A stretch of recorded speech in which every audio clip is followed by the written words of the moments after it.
The language of aging. There are two aspects to the language of aging. The first language is used by older adults about themselves. The other language is used by others about older adults. Some of the language used by others is often precipitated by those who are aging. The way you refer to yourself and the way you talk about your life can appear to give others permission to talk the way they want to about older people. Therefore, the language of aging is of our own making.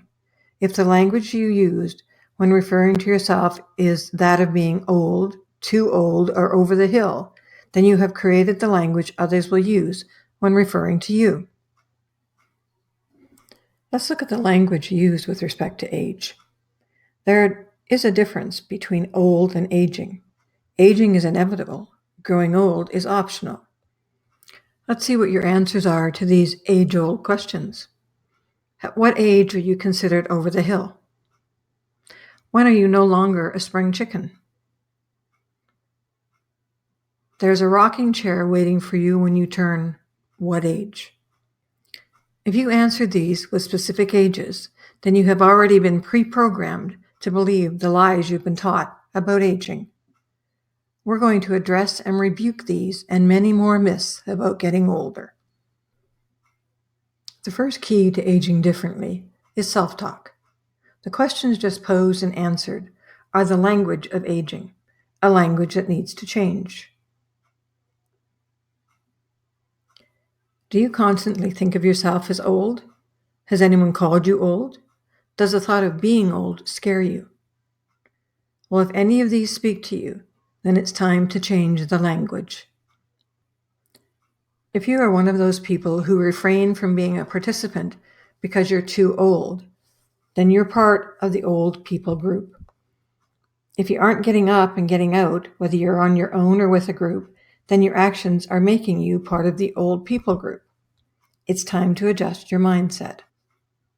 If the thoughts and images in your mind are those of mental or physical decline, if you're concerned about confusion or memory loss, if you see a walker or wheelchair, or weakness and disease in your future, it is time to change the movie. The more positive you are with yourself, the better your opportunities. Negative self-talk helps no one, especially not you. Reaching a certain age and doing the unexpected certainly bridges the generation gap. Let's not be foolish about the aging process. There is a point of diminishing returns, or so we think. But those returns are not rushing in to meet you at every turn. The longer you're willing to do the things that the old self-talk said you couldn't, the slower the process will be. Aging really is nothing but a number and does not define one's capabilities. One person can run a marathon at 62, while another of the same age can't run down the block. There's a woman named Greta who still pole dances at 61, and Robert is still a strong cycling contender at 102. Yvonne has been ice skating a long time and is still going at 87. There's no age limit on reinventing yourself. It took Doris 85 years to start industrial climbing, and she's still doing it at 101. Lloyd didn't start skateboarding until he was 65, and he's been hooked ever since. So what's holding you back? Or are you ready to do this aging thing just a little differently?